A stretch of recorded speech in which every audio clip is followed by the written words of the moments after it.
Hey YouTube, this is Tonstad39, and I'm going to be reviewing the Atari video computer system.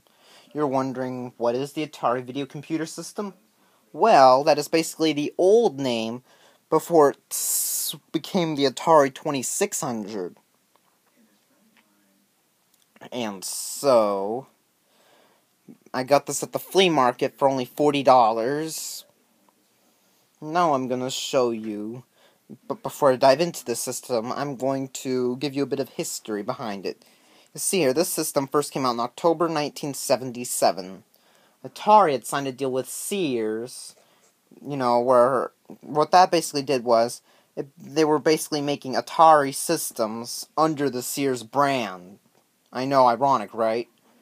But in December 13th of the same year, Atari decided to take control of the brand. And so ever since then, it became the best selling system of the 1970s. This thing was just badass when it came out. Why? Because this came from a time when there were only 4 stations to watch on TV. And so this basically gave people something to do on their TV other than watch TV. And in 1980, they redesigned their system from 6 switches on the front, which are the most valuable, and put the 2 extra switches in the back, which you'll see in a moment.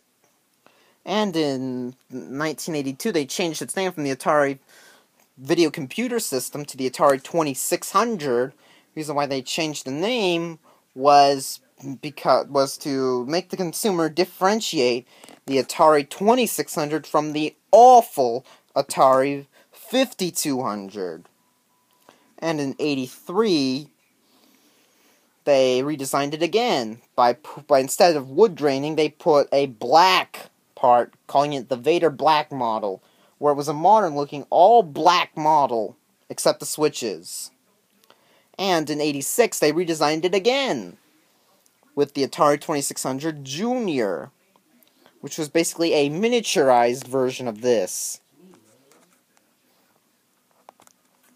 And so they made that up until 1991, making it the longest time that a game system has ever been in production, period. That would be like if, say, that would be like if, say, the original Xbox was still being made today. That's how long it was. And now I'm going to show you the system itself. Now first we have our Ruffles gills and our groovy 70s wood grain. And look, it even has an Atari logo to make you know that this is a legit system made by Atari, saying it in blatant silver lettering. And now I'm going to show you the front panel of the Atari 2600. Alright, now there is your power switch, on and off. Yes, even in the 80s, some people still had black and white TVs. And so, if you wanted to switch it now, so you can play Atari in Technicolor or monochrome. And this is the business end of the Atari video computer system. This was where all the games plugged in. This is your game select switch and your reset switch. Basically what this did was, you see here, the game select switch was the equivalent of the menu screen. And the reset switch didn't do the same thing back then as it does today. Back in them days, that was basically the start button. Very, very strange. And so, now we're going to work our way over to the back. The reason for the wire you'll see in a moment.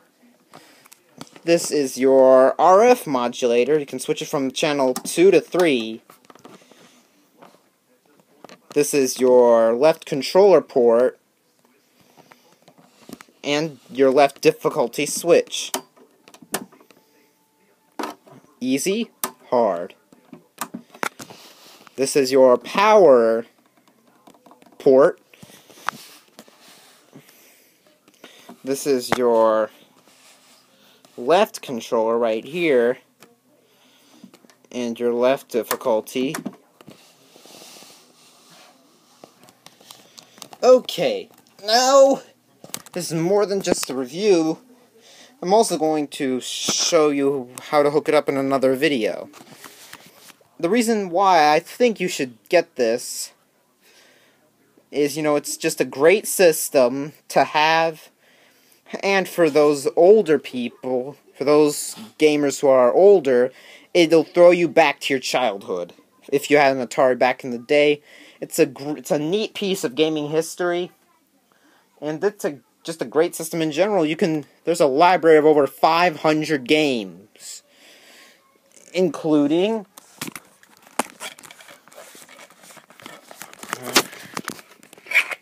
this hit.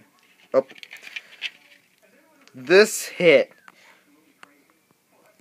Pitfall, an absolute classic, and also has other games including Pac-Man, Asteroids, Berserk, Dig Dug. All of the 80s arcade games you could think of is on the Atari 2600. There's also Breakout, Tank, Space War, there's also Slot Racer. There's a lot of other games. And so this is just a classic system that I think you should own. It's a very, very good system. This has been a Tonstad 39 production.